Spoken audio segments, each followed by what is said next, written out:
ذاتی مفادات نہیں، اور ہم اپنے آپ کو مقدمات نیب یا FIA کی کسی تفتیش اور تحقیق سے نہیں بچانا چاہتے، بلکہ ہمارا مطالبہ ہے کہ یہ بجلی کے بل ادا کرنا عوام کے لیے ممکن نہیں،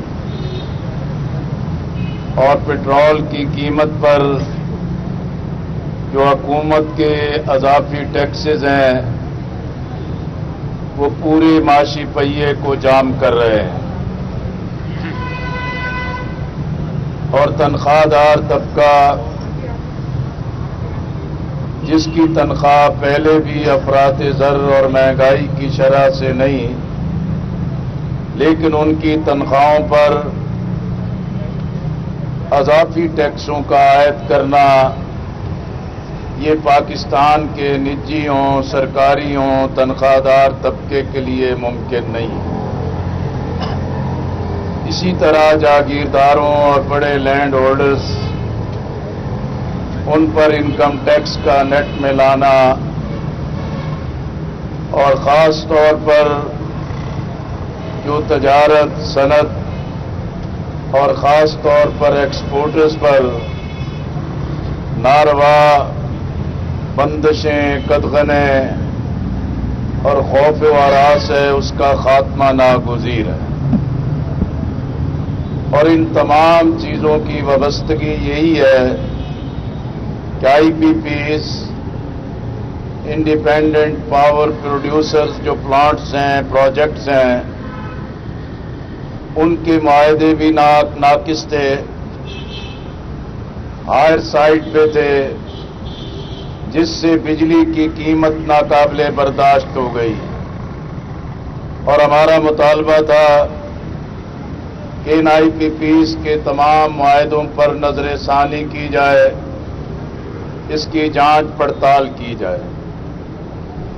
جب ہم نے یہ دھرنے کا آغاز کیا اور حکومت اپنی رکاوٹیں کھڑی کرنے میں ناکام رہی، پھر حکومت نے رابطہ کیا کہ وہ جماعت کے ساتھ مذاکرات کرنا چاہتے ہیں۔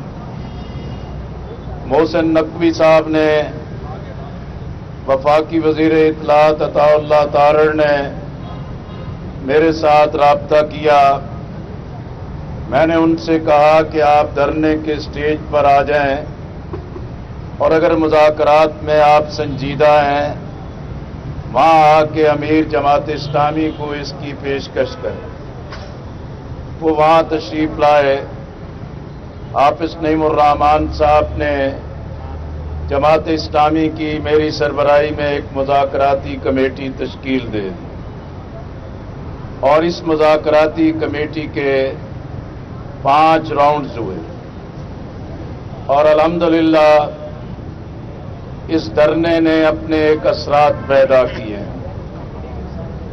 عوام کے اندر ایک اطمینان کا پیغام دیا ہے، حکومت پر دباؤ بڑھا ہے۔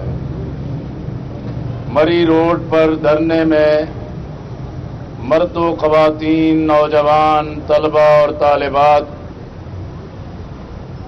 اور اسی طرح مزدور، کسان، تاجر اور صنعت کار ایک بہت بڑی تعداد میں شریک ہوئے، اور سب نے اس بات کا خیر مقدم کیا کہ جماعت اسلامی نے موجودہ جو ملک میں سیاسی معاذر آئی ہے، اس سے علی رغم عوام کے مسائل کی طرف توجہ دی ہے۔ اب ان مذاکرات کے نتیجے میں جو معاہدہ طے پایا ہے وہ تحریری معاہدہ ہے، وزراء کے اس پر دستخط ہیں، اور ہمارا موقف تسلیم کیا گیا ہے کہ یہ بجلی کے بل برداشت نہیں ہو سکتے، اور دیگر جو ٹیکسوں کا بوجھ ہے اس کے ساتھ معاشی پہیہ نہیں چل سکتا ہے، اور IPPs کے بارے میں بھی نظر ثانی اور جانچ پڑتال کا معاہدے میں طے پایا ہے۔ آپ کو حیرانگی ہوگی کہ IPPs کے 52% ملکیت حکومت کی اپنی ہے، 23% چائنا سی پیک کے ذریعے پلانٹس ہیں اور 25% مالکان پاکستان کے اپنے صنعت کار ہیں. لیکن اس میں سب سے بڑا معاملہ یہی ہے کہ اس کی بڈنگ نہیں کی گئی. ہائر سائٹ پر اس کے ٹیرف طے کیا گیا اور کیپیسٹی بلنگ میں کوئی بجلی ان سے لے یا نہ لے، لیکن معاہدے کے مطابق ڈالرز میں ان کی ادائیگی لازم قرار پائی.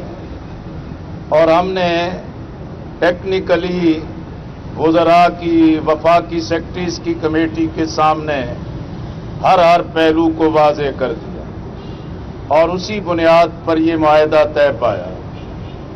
اب یہ طے پایا کہ آئی پی پیز کے حوالے سے ایک ٹاسک فورس جس کے ہم نے ٹی او آرز طے کیے، اس کے مطابق 1 ماہ میں وہ اس کی پوری تفصیلات کے ساتھ ایک لائحہ عمل اور اس سے ایگزٹ کا ایک پروگرام دیں گے.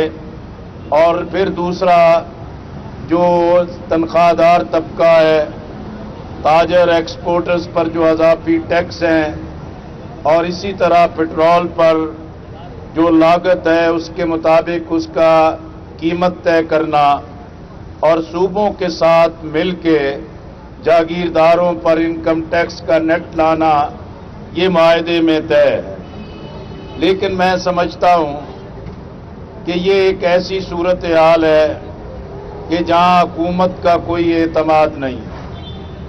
خود حکومت کی اپنی لیگل حیثیت مشکوک ہے. فارم 47 کی بنیاد پر ان کا اپنے اقتدار کا وجود خود متنازع ہے.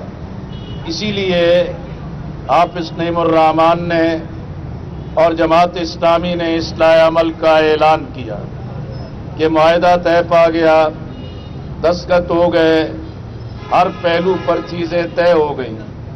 لیکن ہمیں معلوم ہے کہ حکمران وعدے کرتے ہیں، عہد کرتے ہیں، معاہدے کرتے ہیں، دستخط کرتے ہیں، لیکن عمل درآمد میں پھر فرار کے راستے تلاش کرتے ہیں.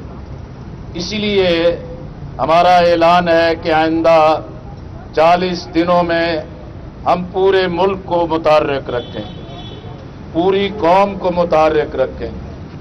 اور اس دھرنے نے جو لوگوں میں ایک آس اور امید پیدا کی ہے، اس کو قائم رکھیں گے. دھرنے نے پاکستان کو انارکی سے بچایا ہے، لا قانونیت سے بچایا ہے. عام آدمی، غریب آدمی، سفید پوش طبقے کو ایک حوصلہ اور امید دی ہے. انشاءاللہ یہ ہمارے جلسے بھی جاری رہیں گے. پورے ملک میں تاجر برادری کے ساتھ ہمارے مذاکرات اور رابطے چل رہے ہیں. مناسب وقت پر ہم ملک کی ہڑتال کی بھی کال دیں گے. یقینی طور پر دھرنے کے اثرات واضح ہو رہے ہیں. پٹرول کی قیمتیں 15 روپے تک کم ہو چکی ہیں اور اسی طرح بجلی کے بل کم کیے بغیر ان کے پاس چارہ نہیں. آئی پی پیز کے معاہدوں کو ریوائز کرنا، ریوزٹ کرنا، نظر ثانی کرنا یہ ناگزیر ہے. اب اس اندھے کنویں میں قومی خزانے کا سارا سرمایہ جھونکا جا رہا ہے اور اس کے جان چھٹکارا حاصل کرنا ناگزیر ہے. ہم پوری قوم کو یقین دلانا چاہتے ہیں، ہم عوام کو ریلیف دلانا چاہتے ہیں. حکمران جماعت اسلامی کو کریڈٹ دینا چاہیں یا نہ دینا چاہیں، وہ خود کریڈٹ حاصل کر لیں، لیکن ہمارا اولی مقصد ہے عوام کو ریلیف ملنا چاہیے، صنعت کا پہیہ چلنا چاہیے، روزگار پیدا ہونا چاہیے، پاکستان کی تجارت اور زراعت کو حفاظت ملنی چاہیے. انشاءاللہ یہ جو ایک نظام کو بدلنے، عوام کو متحد کرنے، عام آدمی، غریب آدمی، متوسط طبقے کو ایک بااعتماد ماحول دینے کے لیے ہماری یہ جو تحریک جاری ہے، انشاءاللہ پاکستان کے عوام اس سے ریلیف حاصل کریں گے. میں حکمرانوں کو بھی متنبہ کرنا چاہتا ہوں، اگر وہ روایتی حربے استعمال کریں گے